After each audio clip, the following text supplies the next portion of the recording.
The agreed framework between the United States of America and the Democratic People's Republic of Korea was signed on October 21, 1994 between North Korea and the United States. The objective of the agreement was the freezing and replacement of North Korea's indigenous nuclear power plant program with more nuclear proliferation-resistant light water reactor power plants, and the step-by-step normalization of relations between the U.S. and the DPRK. Implementation of the agreement was troubled from the start, but its key elements were being implemented until it effectively broke down in 2003. Background: on 12 December 1985, North Korea became a party to the Treaty on the Non-Proliferation of Nuclear Weapons. On 10 April 1992, its NPT Safeguards Agreement entered into force. In May 1992, North Korea submitted its initial report to the IAEA under that agreement, and International Atomic Energy Agency inspections began. Shortly thereafter, inconsistencies emerged between the North Korea initial declaration and the agency findings, centering on a mismatch between declared plutonium product and nuclear waste solutions and the results of the agency analysis.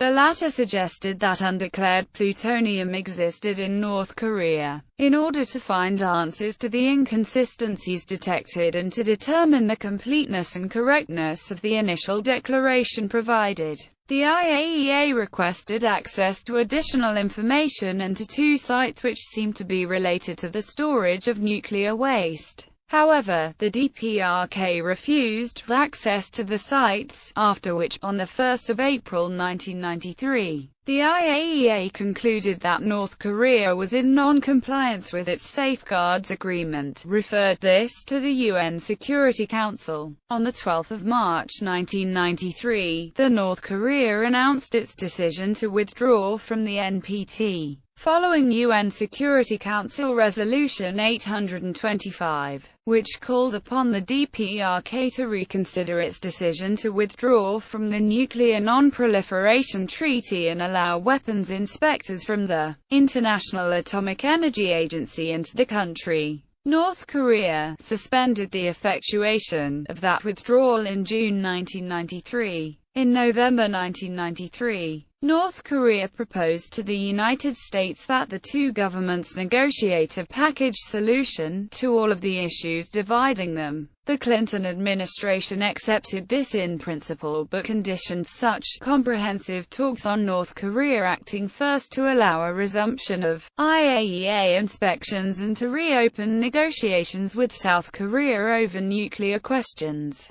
North Korea approached the IAEA in January 1994, offering a single inspection, less comprehensive than those conducted by the IAEA in 1992. After several weeks of tough negotiations, the IAEA announced on February 16, 1994, that North Korea had accepted the inspection activities that the agency had requested. In response, the Clinton administration agreed to suspend the Team Spirit military exercise and begin a new round of talks with North Korea, subject to North Korea allowing full implementation of the IAEA inspection and beginning high-level talks with South Korea. The agreement. The main provisions of the agreement were: DPRK's graphite-moderated 5 MWe nuclear reactor, and the 50 MWe and 200 MWe reactors under construction, which could easily produce weapons-grade plutonium, would be replaced with two 1,000 MW light water reactors power plants by a target date of 2003. Oil for heating and electricity production would be provided while DPRK's reactors were shut down and construction halted,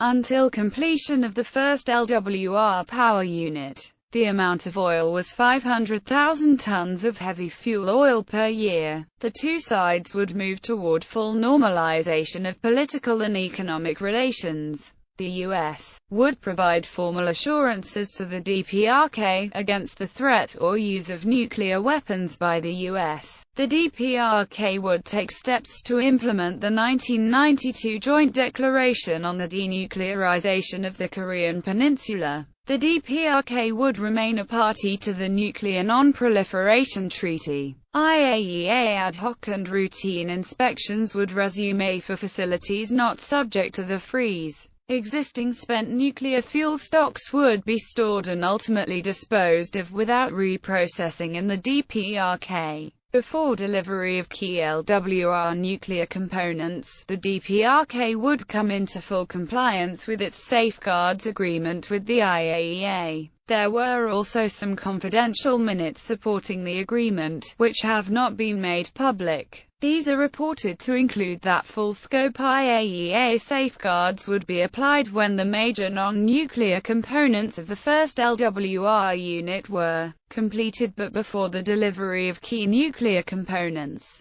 The pact was neither a treaty subject to Senate approval nor a legally binding executive agreement, but a non-binding political commitment between the two countries noted by the United Nations Security Council. It was signed in the wake of North Korea's 90-day advance notification of its intended withdrawal from the Nuclear Non-Proliferation Treaty, a U.S. military build-up near the country, and U.S. plans to bomb the active Yongbyon nuclear reactor. The U.S. regarded the agreed framework primarily a non-proliferation agreement, whereas North Korea placed greater value on measures normalizing relations with the U.S. Terms of the pact and consequent agreements included the shutdown of the pilot Yongbyon nuclear reactor, abandoning the construction of two larger nuclear power plants, and the canning and sealing, under IAEA monitoring, of spent fuel that could have been reprocessed to create plutonium for a nuclear weapon.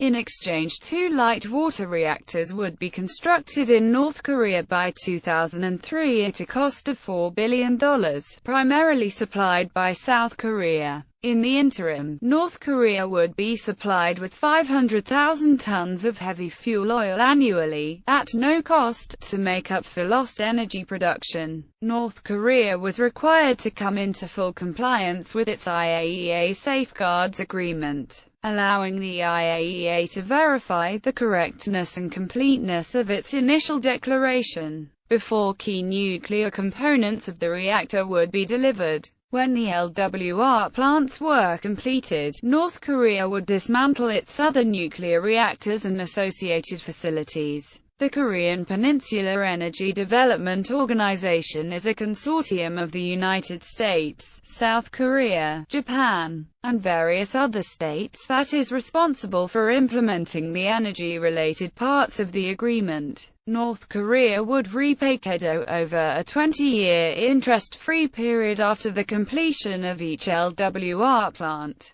It was reported that U.S. President Bill Clinton's officials agreed to the plan only because they thought that the North Korean government would collapse before the nuclear power project was completed, as North Korea's leader Kim Il-sung had recently died. North Korean officials at the time also suspected the U.S. anticipated an early collapse of the DPRK. Implementation of the agreement. Soon after the agreement was signed, U.S. Congress control changed to the Republican Party, who did not support the agreement. Some Republican senators were strongly against the agreement, regarding it as appeasement. Initially, U.S. Department of Defense emergency funds not under Congress control were used to fund the transitional oil supplies under the agreement, together with international funding. From 1996, Congress provided funding, though not always sufficient amounts. Consequently, some of the agreed transitional oil supplies were delivered late.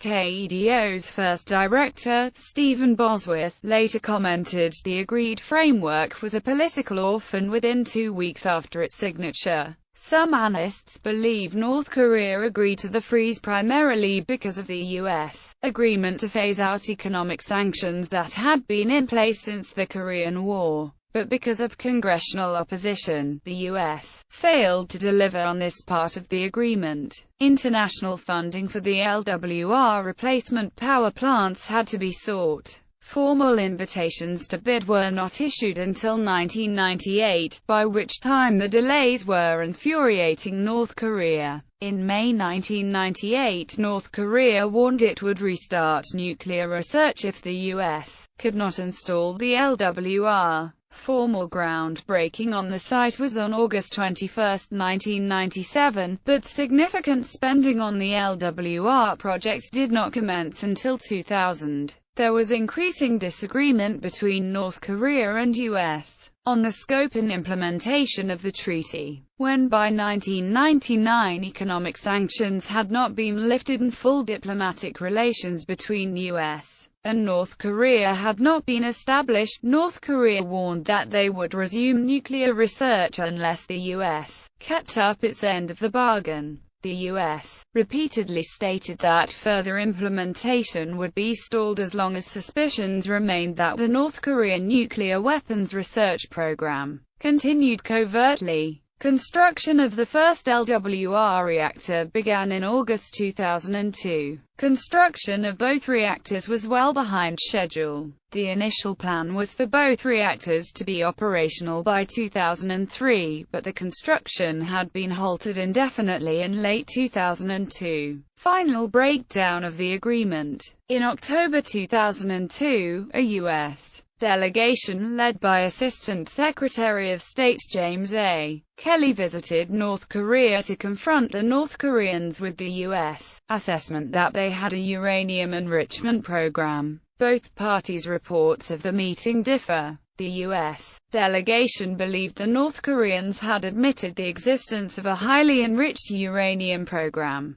The North Koreans stated Kelly made his assertions in an arrogant manner, but failed to produce any evidence such as satellite photos, and they responded denying North Korea planned to produce nuclear weapons using enriched uranium. They went on to state that as an independent sovereign state, North Korea was entitled to possess nuclear weapons for defense, although they did not possess such a weapon at that point in time. Relations between the two countries, which had seemed hopeful 2 years earlier, quickly deteriorated into open hostility. The Hayu intelligence that James Kelly's accusation is based on is still controversial. According to the CIA fact sheet to Congress on November 19, 2002, there was clear evidence indicating the North has begun constructing a centrifuge facility, and this plant could produce annually enough Hayu for 2 or more nuclear weapons per year when it is finished. However, some experts assess that the equipment North Korea imported was insufficient evidence of a production-scale enrichment program. KEDO members considered in November 2002 whether to halt the fuel oil shipments in response to the previous month's developments. U.S. Assistant Secretary of State James A. Kelly warned Japanese officials that the U.S. Congress would not fund such shipments in the face of continued violations. The shipments were halted in December. On January 10, 2003, North Korea again announced its withdrawal from the Nuclear Non-Proliferation Treaty. On February 10, 2005, North Korea finally declared that it had manufactured nuclear weapons as a nuclear deterrent for self-defense.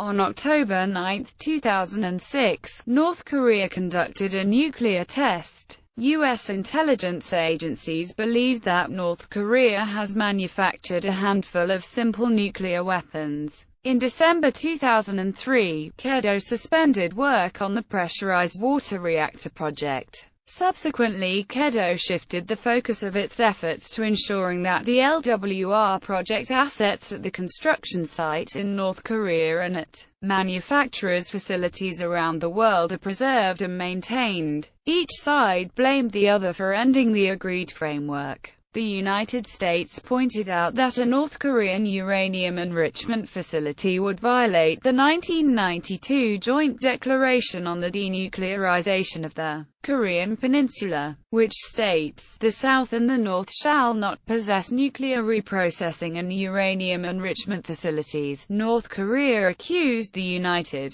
States of a hostile policy, including deliberately delaying fuel supplies and progress on the KEDO project that effectively nullified the agreement, listing North Korea as part of the axis of evil and a target of the U.S. preemptive nuclear strikes. Although the agreement had largely broken down, North Korea did not restart work on the two production-size nuclear power plants that were frozen under the agreement. These plants could potentially have produced enough weapons-grade plutonium to produce several nuclear weapons per year. The agreed framework was successful in freezing North Korean plutonium production in the Yongbyon plutonium complex for 8 years from 1994 to December 2002. Discussions are taking place through the six-party talks about a replacement agreement, reaching a preliminary accord on September 19, 2005. The accord makes no mention of the U.S. contention that North Korea has a secret, underground enriched uranium program. However, the new accord would require North Korea to dismantle nuclear facilities, not just specific plants as in the agreed framework. This has been followed up by the February 13, 2007 agreement, which has largely adopted this September 19 statement. Its implementation has been successful so far, with only a slight delay being recorded due to an issue of funds being unfrozen by the U.S. actually reaching North Korea. On May 31, 2006, KEDO decided to terminate the LWR construction project.